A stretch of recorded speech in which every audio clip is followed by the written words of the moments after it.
దేవదేవుడు శ్రీమన్నారాయణుడు శ్రీ వెంకటేశ్వరునికి అత్యంత ఇష్టమైన మాసం పెరటాసి మాసం.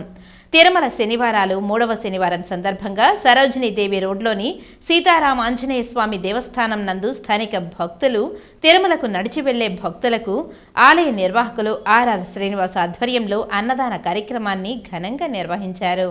ఈ కార్యక్రమానికి ముఖ్య అతిథిగా Bapatla urban development authority administrative officer KL Varma, Panchayati Raj DE Murali, Radhakrishna Varma, Raja, Naren, state bank of India manager Leela Manohar తదితరులు పాల్గొని భక్తులకు అన్నదానం చేశారు.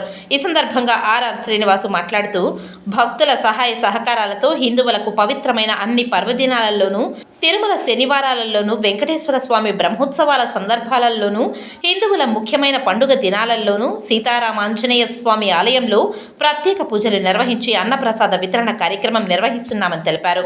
ముఖ్య అతిథిగా పాల్గొన్న కేఎల్ వర్మ మాట్లాడుతూ, సనాతన హైందవ ధర్మాన్ని ప్రజల్లోకి తీసుకువెళ్లడానికి మిత్రులందరూ కలిసి ఇటువంటి ఆధ్యాత్మిక కార్యక్రమాలు నిర్వహిస్తున్నామని అన్నారు. ప్రస్తుత సమాజంలో ప్రతి ఒక్కరూ హైందవ ధర్మాన్ని పాటించడం ఎంతో అవసరమని తెలిపారు.